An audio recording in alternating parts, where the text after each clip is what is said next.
America की सत्ता में डोनाल्ड ट्रंप की वापसी के बाद हिंदुस्तान और अमेरिका के रिश्तों को लेकर हर तरफ सवाल उठ रहे थे कि ट्रंप के इस कार्यकाल में दोनों देशों के रिश्ते कैसे होंगे, क्योंकि पिछले कार्यकाल में हिंदुस्तान के प्रधानमंत्री नरेंद्र मोदी और डोनाल्ड ट्रंप की दोस्ती ने खूब सुर्खियां बटोरी थी। ऐसे में क्या इस बार फिर दोनों ही नेता ऐसे ही साथ नजर आएंगे? लेकिन जैसे ही ट्रंप ने पदभार ग्रहण किया, जिस तरह से उन्होंने हिंदुस्तान के खिलाफ सख्त रुख अपनाया, उसे देखते हुए पूरी दुनिया चौंक गई।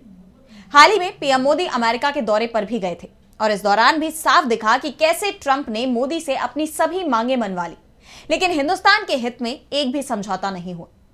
और अब ये खुलासा सामने आया है कि जो हथियार अमेरिका की तरफ से हिंदुस्तान को दिए जा रहे हैं वो कबाड़ से ज्यादा कुछ नहीं है। दरअसल हिंदुस्तान और अमेरिका के बीच MQ-9 रीपर ड्रोन डील हुई है, जो अब तक दोनों देशों में हुए सबसे बड़े रक्षा समझौतों में से एक है। हिंदुस्तान ने अमेरिका से $3.6 अरब में 31 MQ-9 रीपर ड्रोन खरीदे हैं।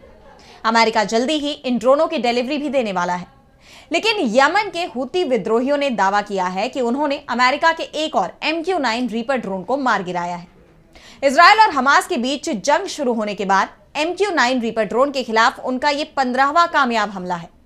ऐसे में सवाल ये उठ रहे हैं कि अगर हूती विद्रोही अपनी दूसरी और तीसरी पीढ़ी के रॉकेट्स और मिसाइलों से इस ड्रोन को मार गिराने में कामयाब हो रहे हैं, तो फिर चीन और पाकिस्तान के पास मौजूद चौथी और पांचवी पीढ़ी के हथियारों के सामने अमेरिका का ये किलर ड्रोन कैसे टिक पाएगा?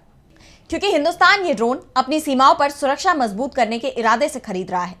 हिंदुस्तान के उत्तर पश्चिम में पाकिस्तान को लेकर तनाव है, तो उत्तर और उत्तर पूर्व में चीन की तरफ से अक्सर ही चुनौतियां मिलती रहती है। चीन हथियारों के मामले में आत्मनिर्भर है और काफी शक्तिशाली भी। वहीं पाकिस्तान के पास भी अमेरिका से मिले हथियारों का भंडार है। ऐसे में हिंदुस्तान की ये डील क्या सचमुच उसकी सुरक्षा को मजबूत करने में योगदान दे पाएगी, या हिंदुस्तान ने अमेरिकी किलर ड्रोन खरीदकर गलती कर दी है?